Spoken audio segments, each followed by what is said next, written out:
Hi friends, welcome back to my YouTube channel. അപ്പോൾ ഇന്ന് ഞാൻ വന്നിട്ട് അതൊരു ക്രാഫ്റ്റ് വീഡിയോ ആയിട്ടാണ് കേട്ടോ.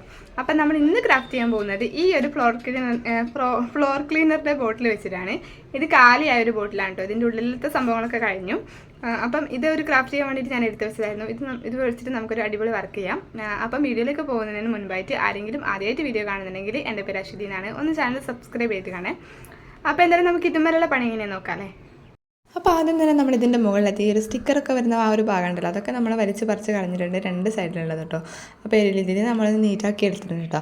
നല്ല വൃത്തിയുള്ള കുപ്പിയായിരുന്നു, കാരണം ഇത് ബോട്ടിൽ ആ ഒരു ഇത് തീർന്നിട്ട് കുറച്ച് കാലം ആയിട്ടുണ്ടായിരുന്നു കേട്ടോ. ആദ്യം തന്നെ നമ്മളിതിൽ കുറച്ച് മാർക്കിങ്സും കാര്യങ്ങളൊക്കെ ചെയ്ത് കൊടുത്തിട്ടാണ് നമ്മളിത് കട്ട് ചെയ്യുന്നത്. കാരണം നമുക്ക് കട്ട് ചെയ്യുമ്പോൾ ആ ഒരു ലെവലിൽ തന്നെ കിട്ടില്ലല്ലോ നമ്മൾ വിചാരിച്ച പോലെ. അപ്പോൾ ജസ്റ്റ് ഞാനിത് ഈ ഒരു ഷേപ്പിൽ ഇതേപോലെ വരച്ച് കൊടുക്കുന്നുണ്ട് കേട്ടോ. അപ്പം നമ്മൾ ഇതിൻ്റെ മുകളിൽ ഒരു മൂങ്ങേൻ്റെ ഇതാണ് നമ്മൾ ഉദ്ദേശിക്കുന്നത് കേട്ടോ, മൂങ്ങേൻ്റെ തീമിൽ ചെയ്യാൻ. അപ്പോൾ ഈ ഒരു രീതിയിൽ ഞാൻ വരച്ച് കൊടുക്കുന്നുണ്ട്.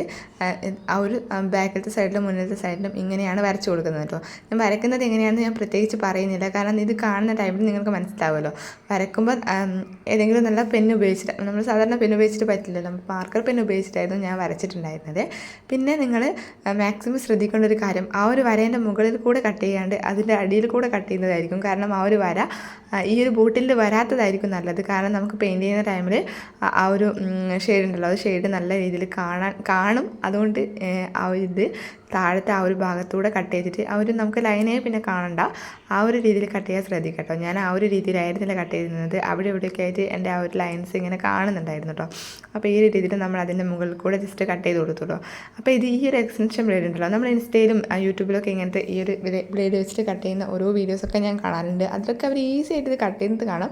പക്ഷേ എന്നെക്കൊണ്ടത് പറ്റുന്നുണ്ടായിരുന്നില്ല, കാരണം നല്ല കട്ടിയായിരുന്നു ഒന്നാമത് ഈ ഒരു ബോട്ടിലിന്. അത് മാത്രമല്ല, ഞാനിത് വെച്ചിട്ട് പ്ലാസ്റ്റിക്കിൻ്റെ ബോട്ടിലൊക്കെ കട്ട് ചെയ്യുന്ന ടൈമിൽ എനിക്ക് നല്ല കഷ്ടമാണ് കേട്ടോ ശരിക്കും തോന്നാറ്. കാരണം കട്ട് ചെയ്തെടുക്കാൻ വേണ്ടിയിട്ട് നല്ല ബുദ്ധിമുട്ടാണ്. അങ്ങനെ കുറച്ച് സമയത്തെ കഷ്ടപ്പാടിനൊടുവിൽ ഞാനിത് കട്ട് ചെയ്തെടുത്തിട്ടുണ്ട്. ഞാനിത് കട്ട് ചെയ്ത് വന്നപ്പം എനിക്കൊരു ചെറിയൊരു തെറ്റ് പറ്റി. ആദ്യത്തെ ആ ഒരു ചെവിൻ്റെ ഭാഗം നല്ല രീതിയിൽ തന്നെ കട്ട് ചെയ്യാൻ എനിക്ക് ശ്രമിച്ചു, പക്ഷേ രണ്ടാമത്തെ ആ ഒരു ചെവിയില്ല, അതെനിക്ക് കിട്ടിയില്ല. ജസ്റ്റ് ഞാൻ കട്ട് ചെയ്ത് വന്നപ്പം ഒരൊറ്റ കട്ടിങ് അങ്ങ് പോയി. അങ്ങനെ ആ ഒരു ചെവി അതിൻ്റെ മുകളിലും മറ്റേ സംഭവം കിട്ടാണ്ടായി. അപ്പോൾ ലാസ്റ്റ് ഞാൻ എന്താ ചെയ്തതെന്ന് വെച്ചാൽ ആ ഒരു ചെവീൻ്റെ ഭാഗം കട്ട് ചെയ്തെടുത്തിട്ട് അതിലേക്ക് ഒട്ടിച്ച് കൊടുക്കാൻ കേട്ടോ ചെയ്തിട്ടുണ്ടായിരുന്നത്. കാരണം നമുക്ക് അത് കിട്ടിയില്ലല്ലോ, അപ്പോൾ നമുക്ക് അത് ഇല്ലാതെ ശരിയാവില്ല. അതുകൊണ്ട് തന്നെ ആ ഒരു ചെവീൻ്റെ ഭാഗം ഇതുപോലെ കട്ട് ചെയ്തെടുത്തു. പിന്നെ ഒരു ഫെവിക്വിക്ക് വെച്ചിട്ട് നല്ല രീതിയിൽ ഒട്ടിച്ച് കൊടുത്തു കേട്ടോ. ഫെവിക്വിക്ക് ആയതുകൊണ്ട് തന്നെ പെട്ടെന്ന് ഇങ്ങനെ കിട്ടും. എങ്കിലും അതിങ്ങനെ നമ്മൾ കുറച്ച് സമയം അമർത്തി പിടിച്ചു കൊടുക്കണം. ചെറിയ പീസ് ആയതുകൊണ്ട് ഒട്ടാൻ വേണ്ടിയിട്ട് ചെറിയ താമസമൊക്കെ ഉണ്ടായിരുന്നു, എങ്കിലും നമ്മൾ ഒട്ടിച്ചെടുത്തിട്ടുണ്ട്. അപ്പം ഞാനിങ്ങനെ കട്ട് ചെയ്ത് കഴിഞ്ഞതിന് ശേഷം ഇത് റെഡിയാവാത്തത് പോലെ എനിക്ക് തോന്നി. അപ്പം ഞാൻ വിചാരിച്ചു കുറച്ചും കൂടി ഒന്ന് താഴ്ത്തിയിട്ടൊന്ന് കട്ട് ചെയ്ത് കൊടുക്കാമെന്ന്. ഈ ഒരു രീതിയിൽ ഒന്നാമത് ആ ഒരു ലൈൻ ഇങ്ങനെ കാണുന്നുണ്ടായിരുന്നു. അപ്പോൾ ഈ ഒരു രീതിയിൽ ജസ്റ്റ് താഴ്ത്തിയിട്ട് ഒന്ന് ഈ ഒരു രീതിയിലൊന്ന് കട്ട് ചെയ്ത് കൊടുത്തിട്ടുണ്ട്. ജസ്റ്റ് ഒരു പണിയില്ല, നമ്മളത് താഴ്ത്തി ആ ഒരു ഭാഗം ഒന്ന് കട്ട് ചെയ്ത് മാറ്റി കളഞ്ഞാൽ മതി കേട്ടോ. ആ ഒരു ചെവി ഇങ്ങനെ ഇളകി പോന്നപ്പോൾ ഞാൻ വീണ്ടും ആ ഒരു ചെവി മാറ്റി വെച്ചിട്ട് തൽക്കാലം അതൊക്കെ കട്ടാക്കി നീറ്റാക്കി എടുത്തിട്ട് അതിനുശേഷം ആ ഒരു ചെവി ഫിറ്റ് ചെയ്ത് കൊടുക്കാമെന്നായിരുന്നു വിചാരിച്ചിട്ടുണ്ടായിരുന്നത് കേട്ടോ. അപ്പോൾ അതങ്ങനെ അത് നല്ല രീതിയിൽ നമ്മൾ ഒട്ടിച്ചു കൊടുത്തു. അതിനുശേഷം ഞാൻ ഇത് പെയിൻറ്റ് ചെയ്ത് കൊടുക്കാൻ വേണ്ടിയിട്ടാണ് പോകുന്നത് കേട്ടോ. അപ്പോൾ നിങ്ങൾ വിചാരിക്കും മൂങ്ങയ്ക്ക് എന്താ മഞ്ഞ കളറിന്ന്, ഈ ഒരു മഞ്ഞ കളർ വെച്ചിട്ട് ചെയ്തപ്പോഴാണ് അടിപൊളിയായിട്ടോ.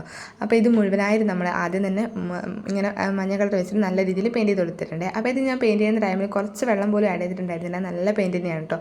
വെള്ളം ആഡ് ചെയ്യാത്തതാണ്. ഇത് മുഴുവനായിട്ട് ഞാൻ പുറം ഭാഗം പെയിൻറ്റ് ചെയ്തെടുത്തിട്ടുണ്ടായിരുന്നു കേട്ടോ. അപ്പോൾ അത് നല്ല രീതിയിൽ ഡ്രൈ ആവാൻ വേണ്ടി വെച്ചിട്ടുണ്ടായിരുന്നു. നല്ല രീതിയിൽ ഡ്രൈ ആയതിന് ശേഷം ഞാൻ black colour black colour paint എടുത്തിട്ടുണ്ട്. അത് വെച്ചിട്ട് ഇതേപോലെ 2 വട്ടം അടുപ്പിച്ചിട്ട് ഇതേപോലെ വരച്ച് കൊടുക്കുന്നുണ്ട്. ഇതിൻ്റെ കണ്ണാണ് നമ്മൾ വരച്ച് കൊടുക്കുന്നത് കേട്ടോ. ഇതുപോലെ ജസ്റ്റ് ഇങ്ങനെ അടുപ്പിച്ചിട്ട് വരച്ച് കൊടുക്കണം. നമ്മുടെ മൂങ്ങേൻ്റെ അങ്ങനെയാണല്ലോ ഉണ്ടാവുക. അതിനുശേഷം അതിൻ്റെ നടുവിലായിട്ട് ഇതേപോലെ ബ്ലാക്ക് കളറിൽ ഒരു വട്ടം വരച്ച് കൊടുത്ത് ഒരു കുത്തുപോലെ ഇട്ട് കൊടുത്തിട്ട് കുറച്ച് വലുതാക്കി കൊടുത്തിട്ടുണ്ട്. അപ്പോൾ ഈ ഒരു രീതിയിൽ കിട്ടിയിട്ടുണ്ട്. അതൊന്ന് ഡ്രൈ ആയതിന് ശേഷം നമ്മൾ ഉള്ളിലിങ്ങനെ ഈ ഒരു റെഡ് കളർ പെയിൻറ്റ് വെച്ചിട്ട്, അതായത് അതിൻ്റെ ചുണ്ടാണ് കേട്ടോ താഴത്തെ നമ്മൾ വരച്ച് കൊടുത്തിട്ടുള്ളത്, ആ ഒരു ചുണ്ടിൻ്റെ ഉള്ളിലേക്ക് ഇതേപോലെ ജസ്റ്റ് ഇങ്ങനെ റെഡ് കളർ പെയിൻറ്റ് ചെയ്ത് കൊടുത്തിട്ടുണ്ട്. പിന്നെ ആ ഒരു ചെവീൻ്റെ ഭാഗത്തും ഇതേപോലെ റെഡ് കളർ ആക്കി കൊടുത്തു കേട്ടോ. പിന്നെ താഴത്തെ ഒരു ഭാഗം ഉണ്ടല്ലോ, ആ ഒരു ഭാഗത്തുകൂടെ ഞാൻ ഇതേപോലെ റെഡ് കളർ ഒരു റൗണ്ട് അല്ല ഈ ഒരു ഷേപ്പിലാണ് വരച്ച് കൊടുത്തിട്ട് അതിൻ്റെ ഉള്ളിൽ മുഴുവനായിട്ട് പെയിൻറ്റ് ചെയ്ത് കൊടുത്ത് ഫില്ല് ചെയ്ത് കൊടുത്തു കേട്ടോ. അപ്പോൾ നമുക്ക് മൂങ്ങേൻ്റെ ഒരു നല്ലൊരു ഇതൊക്കെ കിട്ടണ്ടേ, അപ്പോൾ അതിന് വേണ്ടിയിട്ടാണ് കേട്ടോ. അപ്പോൾ എൻ്റെ ഈ ഒരു വീഡിയോ കാണുന്നതിൻ്റെ ഇടയിൽ ആരെങ്കിലും ചാനൽ സബ്സ്ക്രൈബ് ചെയ്യാതെ കാണുന്നുണ്ടെങ്കിൽ ഒന്ന് ചാനൽ സബ്സ്ക്രൈബ് ചെയ്തിട്ട് കാരണം ഞാൻ ഇതുപോലെ ഒത്തിരി വീഡിയോസൊക്കെ ഞാൻ എൻ്റെ ചാനൽ അപ്ലോഡ് ചെയ്തിട്ടുണ്ട്. നിങ്ങൾക്ക് ഇഷ്ടമുണ്ടെങ്കിൽ അതൊക്കെ കണ്ടു നോക്കാം കേട്ടോ. അപ്പോൾ എന്തായാലും ഇതായിരുന്നു കേട്ടോ ഇതിൻ്റെ ഫൈനൽ ലുക്ക്. ഇത് നിങ്ങൾ എങ്ങനെ വേണമെങ്കിലും നിങ്ങൾക്ക് ഉപയോഗിക്കാം. ഇത് നമുക്ക് പ്ലാന്ററായിട്ട് വേണമെങ്കിൽ അത് പ്ലാന്റൊക്കെ ഇട്ട് വെക്കാനാണെങ്കിൽ അങ്ങനെ ഉപയോഗിക്കാം. പിന്നെ നമ്മുടെ മണി പ്ലാന്റൊക്കെ ഇട്ട് വെക്കുമ്പോൾ വെള്ളം നിറച്ചിട്ടാണ് കേട്ടോ അങ്ങനെ ഉപയോഗിക്കാം. അല്ലെങ്കിൽ നിങ്ങൾക്ക് ചെടിച്ചട്ടിയാൽ ഉപയോഗിക്കണമെങ്കിൽ അടിയിൽ ജസ്റ്റ് ഓട്ടകളൊക്കെ ഇട്ട് കൊടുത്തിട്ട് നമുക്ക് ചെടിച്ചട്ടിയാൽ ഉപയോഗിക്കാം. പിന്നെ നമുക്ക് ഞാൻ ചെയ്തതുപോലെ പെൻ ഹോൾഡറായിട്ട് നമുക്ക് പെന്നൊക്കെ ഇട്ട് വെക്കാൻ വേണ്ടിയിട്ട് കൊടുക്കാം കേട്ടോ. അപ്പോൾ എൻ്റെ അടുത്ത് ഒരുപാട് പെൻ ഹോൾഡർ ഉണ്ട്. പക്ഷേ ഞാനിത് പെന്നിട്ട് വെക്കുന്നതിന് പകരം ഇനി ഇതിൽ ചെടികളൊക്കെ എന്തെങ്കിലും നിറച്ചെടുക്കാമെന്നാണ് വിചാരിക്കുന്നത് കേട്ടോ. പക്ഷേ ജസ്റ്റ് വീഡിയോയിൽ കാണിക്കാൻ വേണ്ടിയിട്ട് ഇട്ട് കൊടുത്തതാണ്. കാരണം നമ്മൾ ഉണ്ടാക്കിയിട്ടുള്ള ഒത്തിരി പെൻ ഹോൾഡർ നമ്മുടെ കയ്യിലുണ്ട് കേട്ടോ. അപ്പോൾ എന്തായാലും ഇതായിരുന്നു കേട്ടോ ഇതിൻ്റെ ഫൈനൽ ലുക്ക്.